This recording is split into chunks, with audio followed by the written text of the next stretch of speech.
Hi guys, welcome to the second instalment of our Bible study on 1st and 2nd Peter. Today we'll be studying 1st Peter chapter 2. Now we discovered a few things in our last Bible study. Namely that Peter is writing to the exiles scattered throughout Judea and Samaria. He is writing to encourage them that the Lord has not forgotten about them in their times of struggle. We discovered that the exiles were a lot like us during this lockdown. And we were reminded that the Lord has not forgotten us, but instead He's keeping His eye on us all through every part of this difficult journey that we call life. What we need to remember while doing this study is that although these books have chapters and verses in our Bibles, this is actually a letter. So, like reading any normal letter, there's a continuous flow from chapter 1 verse 25 through to chapter 2 verse 1 and so on throughout the whole book.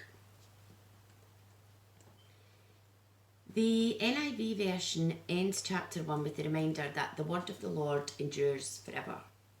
But when you read it with that continuous flow into chapter 2, it reads, "But the word of the Lord endures forever, and that is the word that was preached to you.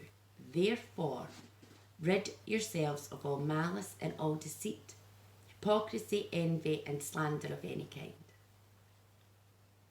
The definition of the word therefore is in consequence of that or as a result of. So Peter is telling us that the word of the Lord endures forever, and as a result of being taught this, we must rid ourselves of all wickedness.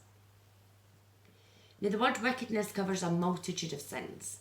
It can include malice, pretense, envy, hurtful talk, insincerity, deceit, jealousy, and hypocrisy. And it's not just Christians that know these things are wrong. God gave us something called a conscience that keeps us all in line and lets us know deep down that these things are wrong.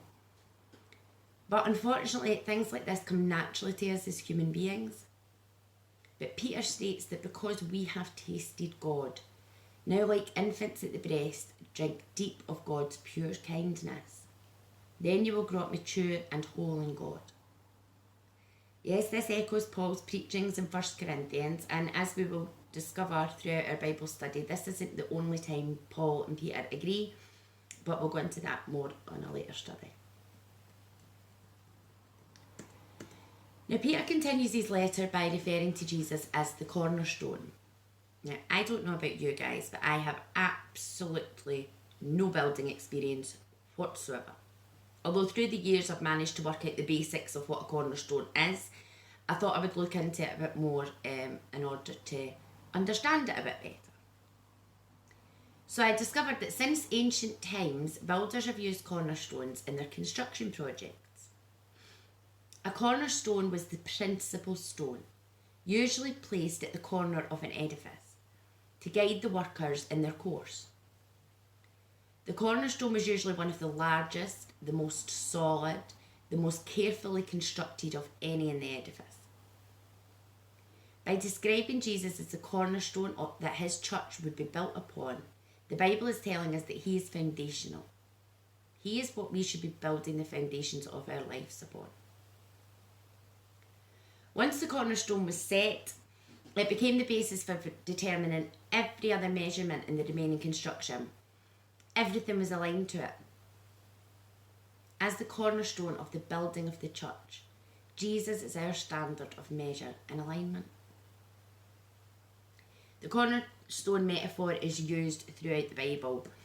The Apostle Paul desires for the Ephesian Christians to know Christ better in Ephesians 2, saying, "Consequently, you are no longer foreigners and aliens, but fellow Christians with God's people and members of God's household, built on the foundation of the apostles and prophets, with Christ Jesus himself as the chief cornerstone. In him the whole building is joined together and rises to become a holy temple in the Lord." Peter says in verse 4 that Jesus as our cornerstone is chosen by God and precious to him. The cornerstone is also reliable, and the one who trusts in him will never be put to shame. Furthermore, in verse 6, what Isaiah said centuries before is affirmed in exactly the same words. Unfortunately, not everyone aligns with the cornerstone. Some accept Christ, some reject him. Jesus is the stone the builders rejected. When the news of the Messiah's arrival came to the Magi in the east, they determined to bring him gold, frankincense and myrrh. But when the same news came to King Herod in Jerusalem, his response was to attempt to kill him. And as Peter tells us in verse 8, from the very beginning, Jesus was a stone that causes people to stumble and a rock that makes them fall. When we want to build something with our lives that's different from what God is building, we're rejecting God's precious, chosen cornerstone.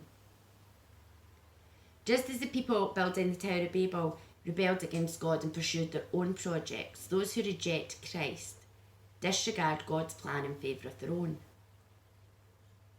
Now, Peter doesn't want the exiles to pick up bad habits from the new lands that they're living in.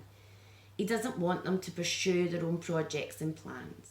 He wants them and us to always remember that we are the ones chosen by God, chosen to be God's instruments to do his work and speak out for him, to tell others of the night and day difference he's made for you, from nothing to something, from rejected to accepted.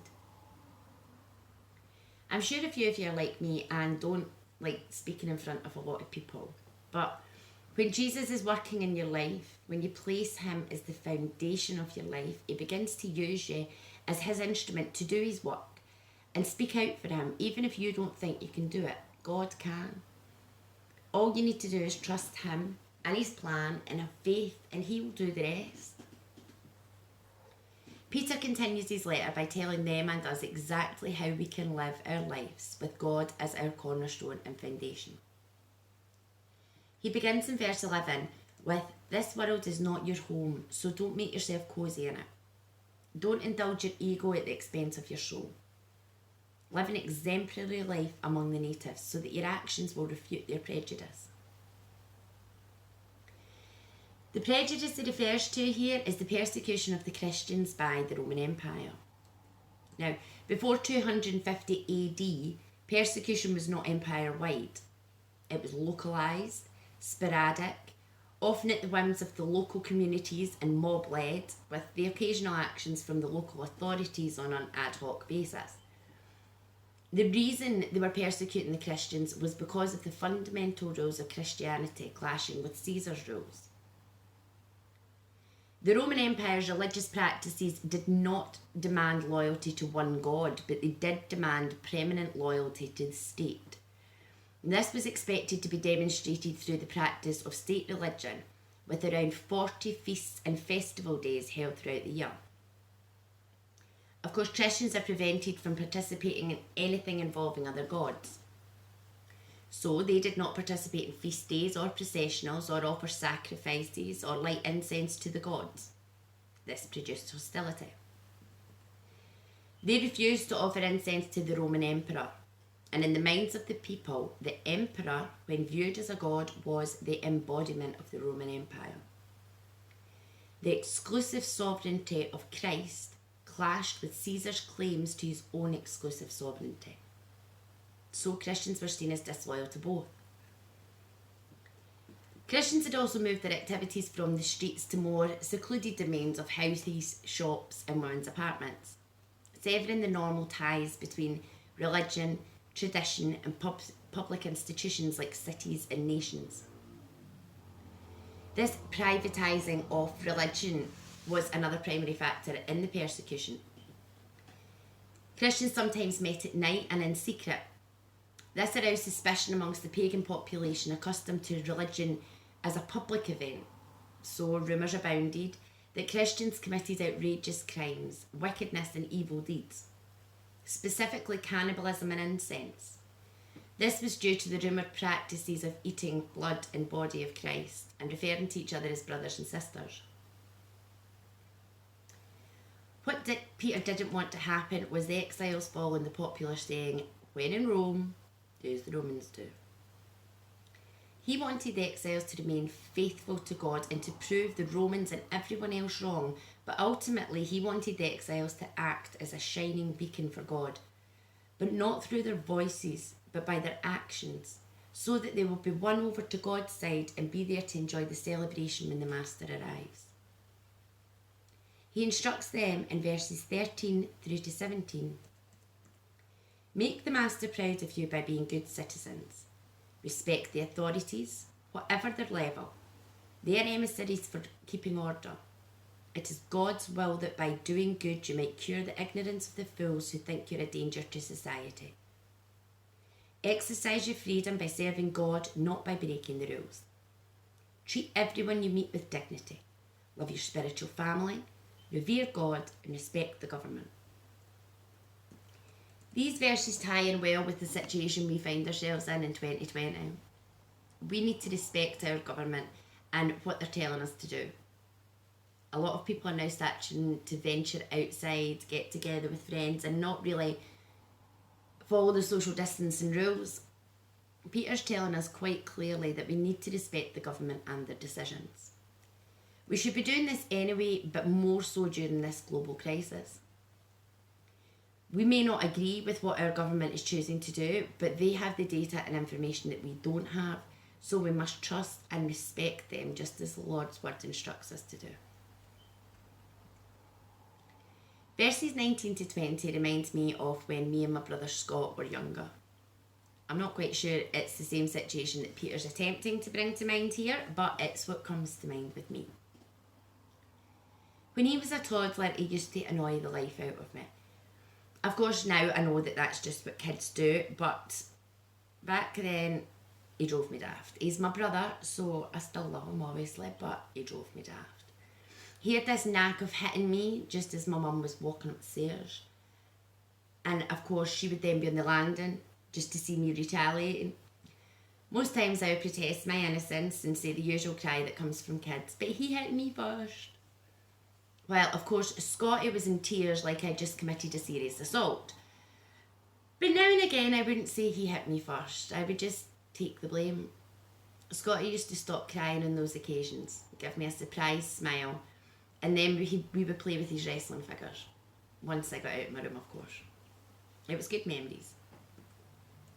But as Peter says, there's no particular virtue in taking punishment you well deserve. But if you're treated badly for good behaviour and continue in spite of it to be a good servant, that's what counts with God.